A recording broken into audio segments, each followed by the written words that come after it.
Dave Giuliano is trying to prove the existence of ghosts.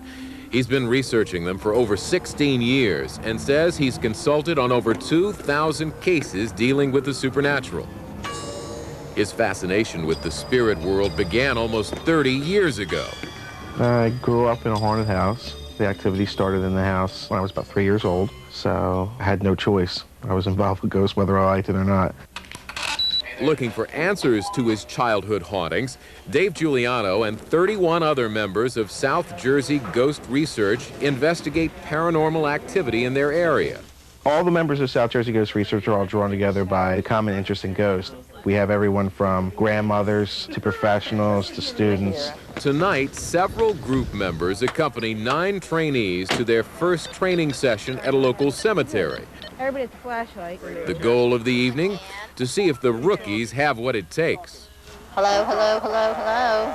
Because the group claims to get more accurate readings in the dark, we were asked to use night vision cameras while filming. I tell them they can handle being out here at 1 o'clock in the morning walking through a cemetery, and they're okay with it and they adjust well to it. They'll be okay going into someone's house. Each trainee must pass a series of written and field tests before being allowed to participate in formal investigations of private homes and public places. The members wander around, allowing themselves to be drawn to certain areas. Many feel it is their psychic intuition that guides them. Susan, what do you think over here of this area? As we were walking the road, it kind of felt like somebody was following us. Co-director Ann Palagrudo is a medical technician by day, but at night she relies on her senses when looking for ghosts. I've seen them, I've felt them, I've heard them. And from my experiences, I don't know how you could say there aren't any. Parapsychologist Dr. Andrew Nichols believes many ghosts are the result of projections from the unconscious mind. We don't dismiss the possibility of the existence of actual non-corporeal entities or ghosts or spirits, if you will. We certainly don't discount that possibility, but we know that the human mind is capable of creating physical effects in the environment. This is called psychokinesis, or mind over matter. Flash.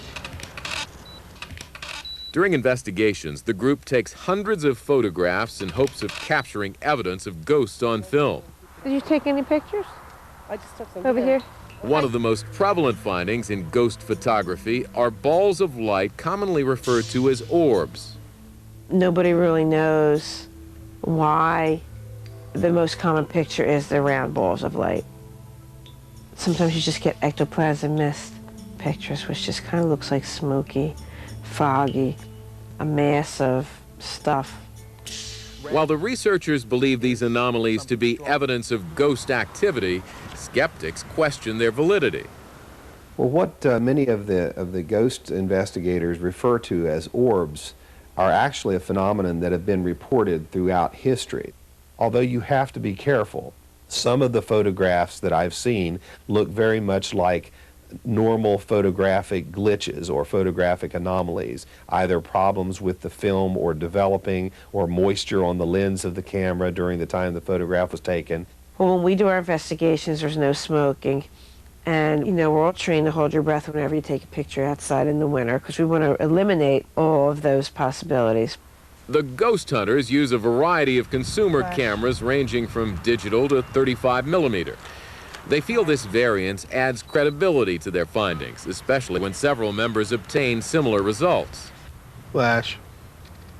Calling out flash prevents other members from taking pictures simultaneously. Flash. This is important because a double flash could appear orb-like in a photograph. It's so dark tonight. They're all coming out dark.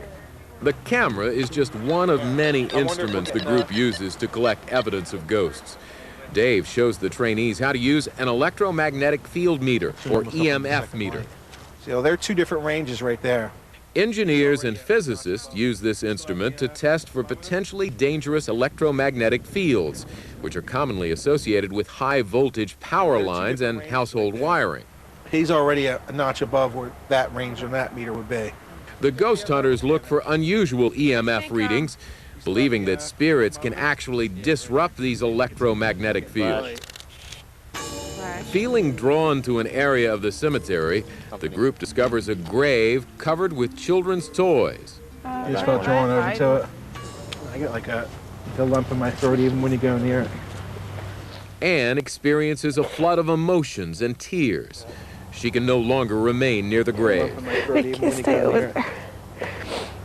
You're not physically or emotionally sad at that time, but you feel like you're crying for something else.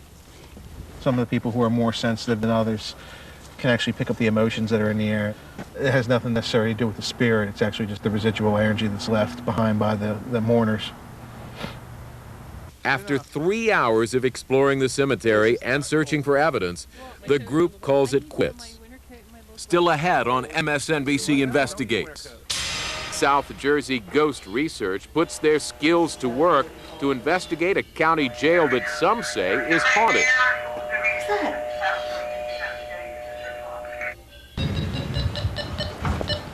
South Jersey Ghost Research conducts approximately 100 on-site investigations a year, assisting people who feel they have a haunting at their home or business free of charge.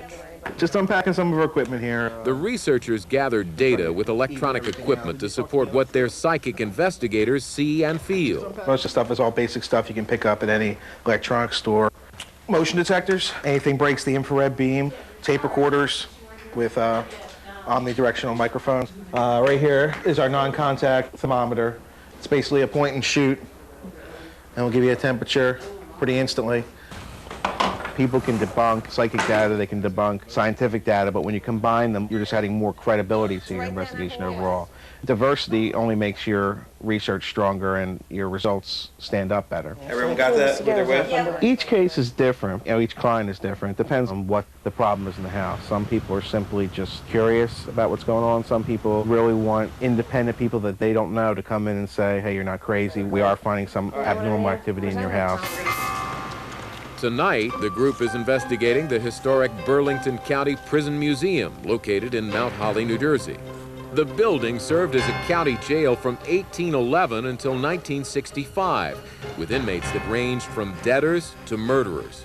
Many prisoners served short sentences at the county jail, but serious offenders were hanged to death in the courtyard of this very building. In October of 1999, South Jersey Ghost Research conducted an initial investigation to look into the rumored haunting of the prison museum. The most reported haunting was the report of a gentleman that was kept in the death row cell, which is basically an isolated cell by itself with a hook in the floor where you were chained to, and so they hung you out back. People were still reported hearing his moans and groans and cries coming from that cell and objects moving around that cell. During the original investigation, the ghost hunters reported that a metal bed moved on its own. Orb photos were obtained, and a motion detector was set off by an unseen force. Tonight, the group returns to gather more evidence. Ready to go? Yep. Let's do it. To ensure the most accurate readings and photographs during the investigation, the power must be shut off. Ready? Yep. 1, 2, 3. That seemed to work. Our normal investigation consists of about 3 hours rotating through the house. We'll be talking with the clients, getting their feel for what they think is going on. And we're documenting everything, the exact time events occurred, whether it's an instrument reading or a photo being taken. Just kind of jot down notes and stuff. You might not be aware of what's occurring in the next room below you. When we go back and look at the logs, the times are crucial to tell what was occurring when. And that way you can piece a lot of the events together. Their readings must take the generator into account, which causes a hum in certain areas of the prison. Hey, Ann. Deb? If you come in the back room, you can hear whispering. Deb thinks she hears a voice. She brings Anne with her to investigate. Hoping to capture an electronic voice phenomenon, also known as EVP, they place a tape recorder in the room. Does it record sound, or It could record ghost voices. It'll only go on if it hears noises. Researchers believe that voices of the dead can be recorded and played back on any conventional recording device. Is there anything here? Is there anything that you want to say to us?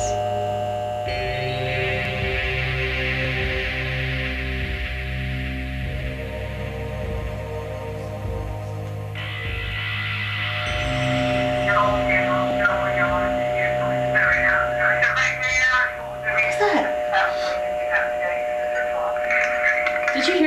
see what number it was in? No. 20-something? It sounded like it said, like, I'm right here. Yeah.